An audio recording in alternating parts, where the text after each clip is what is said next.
Hello, ladies and gentlemen, and welcome to Minecraft Monday. It's Monday, it's Minecraft, and it's Mr. Steven has a dabble.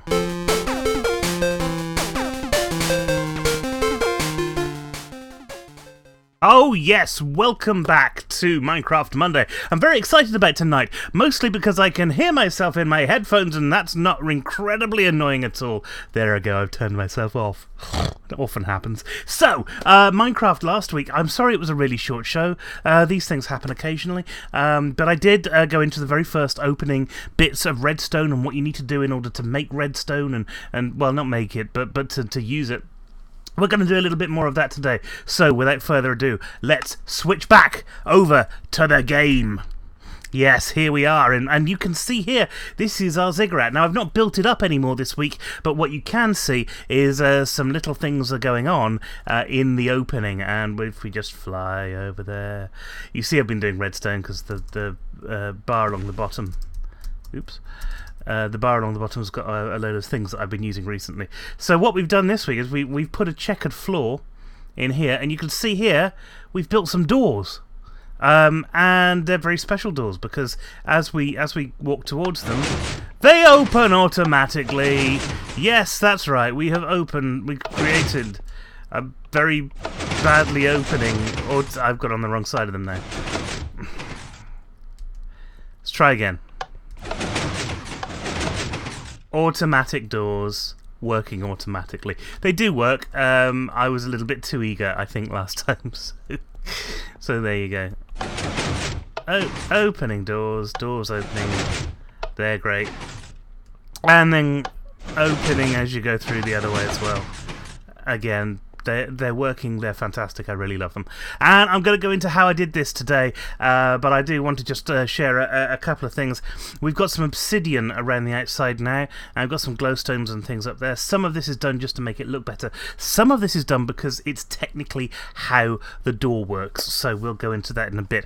The thing that's making it open is this line across here, which is essentially string, and if you have a look here, we've got some tripwires, and again, we'll go into that as well.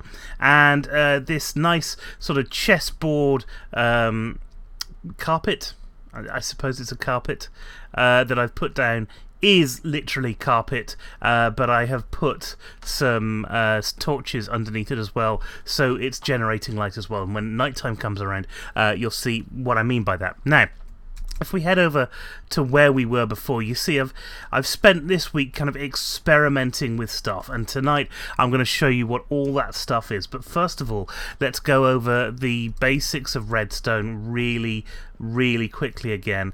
You saw it here before. We've got a lever. A lever generates a redstone signal. If we turn it off, these glowstones, and we've put redstone all along the top of these glowstones. So if we turn that off, these glowstones don't glow, well, they're lamps, redstone lamps, don't light up. If we turn it back on, they do. That's the basics. Really, really simple stuff.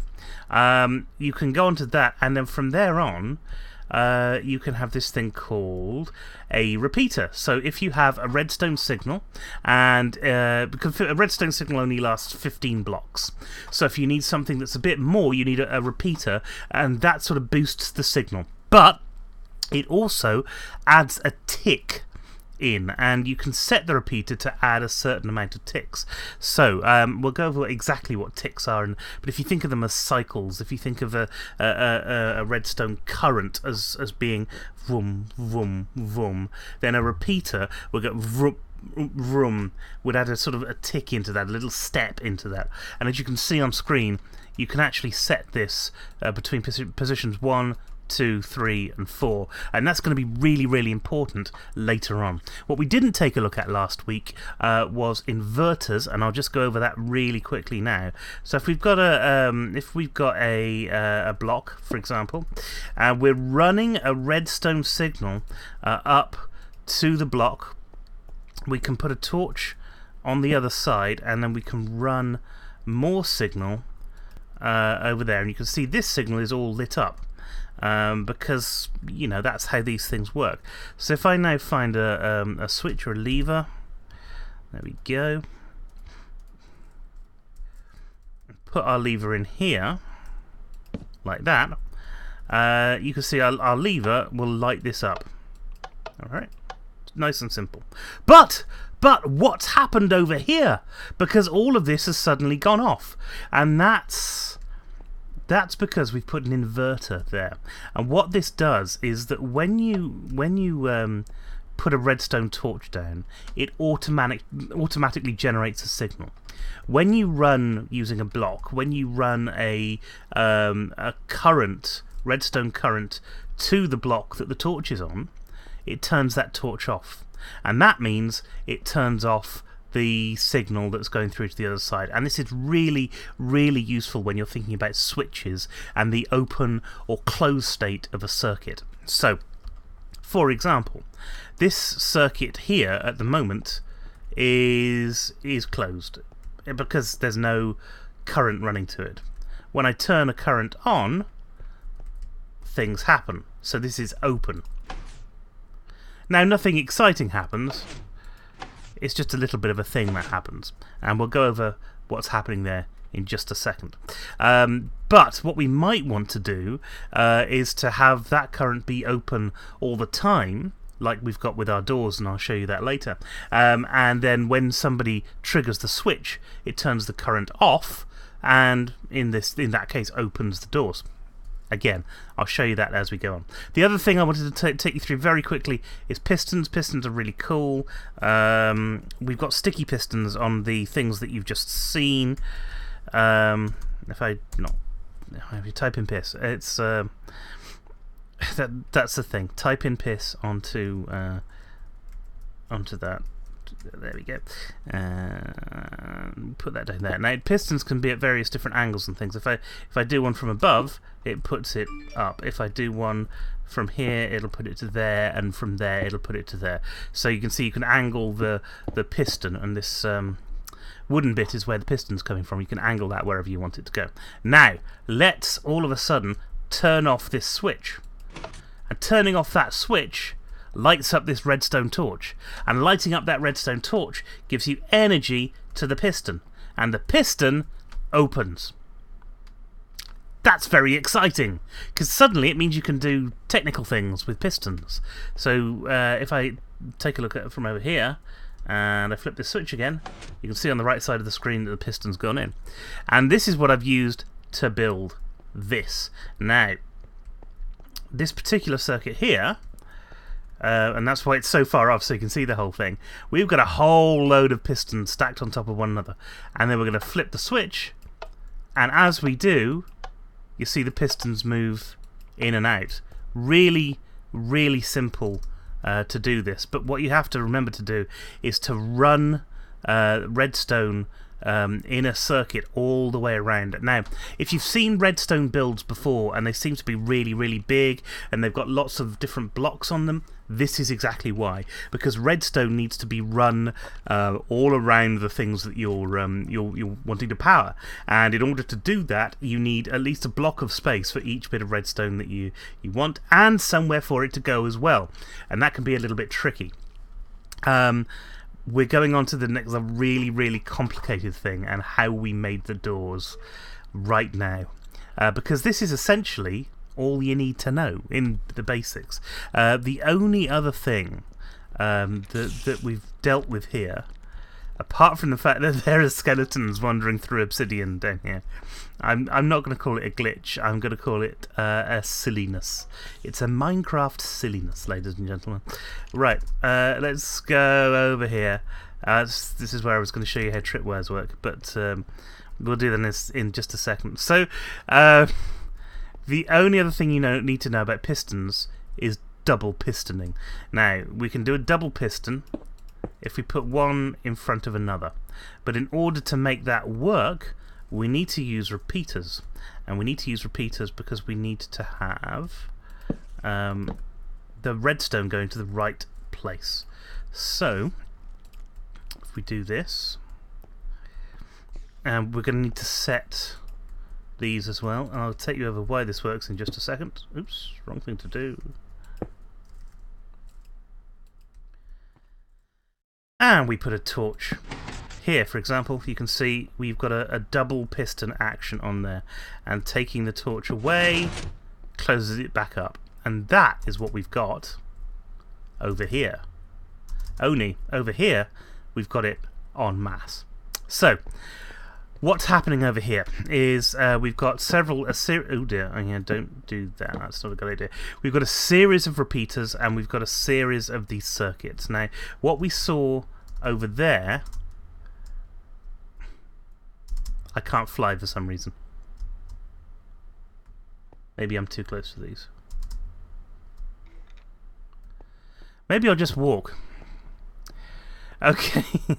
As I said, I've had a few problems with the computer and it might be slowing down a bit. So what we're seeing over here is the signal as it goes in to the first piston. It ticks, and then it goes into and then it pushes this piston forward. But this one, it doesn't do straight away. It waits another 2 ticks. So that one is set on 4, and the first one is set on 2. And that's the ratio that you need to make all these piston doors work. It's 2, 4, 0. And so this last one is 0. So what happens is the redstone torch turns on. It activates this one and this one at the same time. This one waits a tick and then pushes that forward. The ticks are actually really fast, so you don't notice them a lot. It ignores that one for 2 ticks, and so by the time this one actually has power going to it, this block is pushed forward. And on turning it off, the exact opposite happens. So when this block's pushed forward, because there's already power going to this, it pushes that into the way of that, and all of a sudden that one turns itself on as well, like so. Really nice and simple. Taking any bit away from there makes it stop working. It's kind of important that you do stuff like that, and so that means that the actual circuit that we need in order to make these double things work is 2 blocks wide as well. And when we go over to the door, I'm flying again now, you can see that's exactly what we've got here. We've got these 2 blocks, 2 pistons, and the first one's set on 1, and the second one's set on 4, and the third one's set on 0. But because of the way that these pistons work, where they've got to be, when the doors close, they've got to be open. Sorry, microphone. They've got to be open all of the time. So the natural state for the doors needs to be open, and because of that, we need to run a power supply, and my power supply is sat over here. We also need to be able to trigger the doors, and this is where what I was talking about earlier comes in. Here we've got a pressure plate, and if I step on that, it will activate the redstone signal that will go all the way over to there, and it will turn this torch off. And turning that torch off will release will turn off the pistons, and they'll crunch together again and open the doors. So here we go. Stepping on the plate for the first time. There we go. And they close behind us. Really nice and simple. Now, few other things to notice. Sometimes this happens. I don't ask why. It seems to work anyway. We just let it do what it has to do, and then that's fine. The other thing is, you'll notice that we didn't use pressure plates. We used a tripwire, and we'll go over tripwires in a second. And the other thing to remember, to have a look at, is these green blocks. Now, you might not have come across these green blocks before. They are blocks of sticky, essentially, and they stick together. And if you use a sticky piston and a sticky block, you can pull up to about 12 blocks all in one go. Now, I've used the white blocks in the center there, basically because I don't want the whole thing sticking together. So our doors are these white blocks, because when they're then open, they don't stick together. It's or closed rather. They don't stick together, and they're allowed to open. So that's basically it. The only other thing I need to show you is tripwires and how to hide them. And so what we've done here is I've set up a little circuit here. And we've got a tripwire, and we're running some redstone. This works exactly the same way as the... In fact, let's see if I can bring this into full game mode. It might... Sorry, wrong one. Right, okay. So in full game mode here, you can see down here we've got the tripwire, and the tripwire powers that block, and that block will power this redstone that's sat underneath it.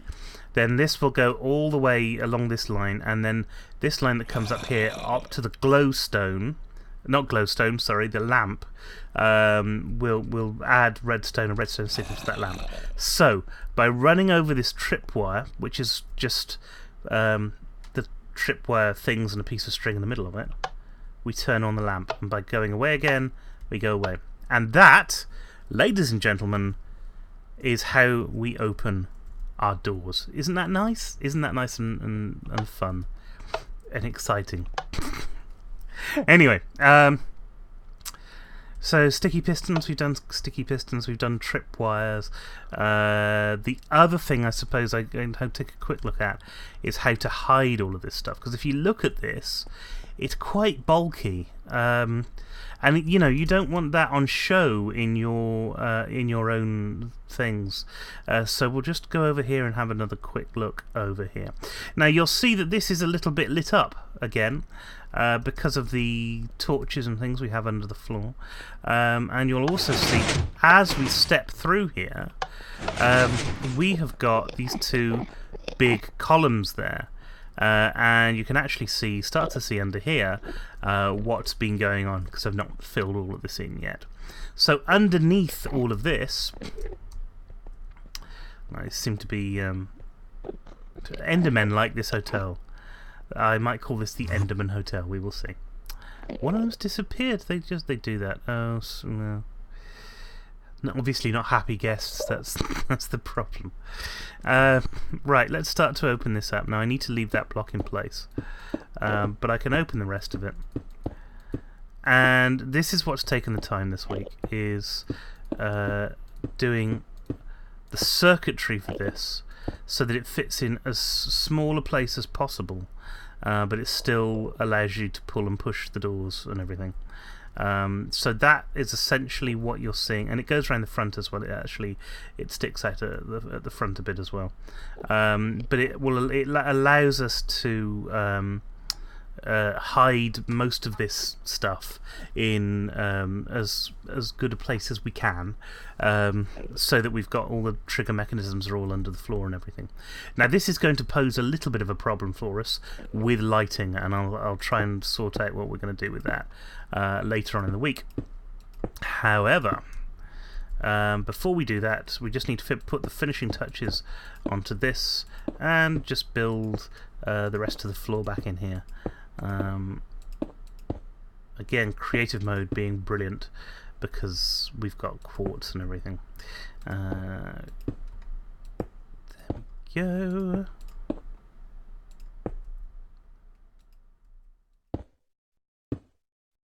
La di da di da, la da da ba da dum dum dum dum. Hoobity doobity doo. I don't want to stop talking there. And there we have it. This is our redstone floor, and so you can see we've got some glowstones up there. They're not going to be perfect, so I might put some inside here. I might put some glowstones maybe around this area, and maybe sort of create a motif with them. We will see later on. Anyway, for now, that is Minecraft, how to make automatic doors with pistons. It's very cool. I'm very pleased with the results, and it's here. It's all here. It's building all of this. Quick word about obsidian and about these sticky blocks. We haven't really gone into those yet. A piston, when you attach it to a sticky block, will push or pull that sticky block. The actual sticky pistons will push any singular block as well. And I found that using this system here, we could get 3 up and 3 across. So we're doing 6x3 doors, essentially. the problem with that is if you try and do any more of it, it starts to fail. It starts to go, no, I can't really push this much. Even if you stack piston on top of piston on top of piston, it still seems to have that problem. So beware of that if you're trying this at home. The other thing is sticky blocks won't really get pushed and pulled very easily unless there's an immovable object underneath it. It will try and take that object with you, and that can cause a problem at times as well. And so in order to stop that from happening, you use obsidian, because obsidian is an immovable object in Minecraft. So this is why a lot of builds you will see obsidian is used for just the door surrounds. And if I don't press the wrong buttons and take you back over to the doors again, just to go over this bit again once more, you've seen what we've able to do is to build in this kind of chess motif. It's a shame you can't change the colour of a sticky block. I would love to have white blocks there, but no, apparently not. But we put the chess motif in because it kind of fits with the white and the black of the doors, and I'm hoping that nobody else will kind of notice and make any comments. Anyway, that's it from me for now. Thanks very much for joining us today. It's been absolutely great having you. Absolutely love doing these things for you, and I'm really excited. Over the last couple of weeks we've been able to do something which is a little bit more than just, God, my computer's really slow, I can see it, the video's just awful, I'm so sorry. Yeah, please do like, share, comment and subscribe on these videos. I love hearing from every single one of you, and until next time, I'll see you later. Now, don't forget to check out the Stephen and Joe show, which should be going out on Wednesday. We missed an episode last week, very sorry for that. We also missed an episode of Batman last week, and I'm going to try and make up for that this week. But as I said, computer problems, we might not be able to make it. Anyway, until next time, have a great time, and I'll see you later.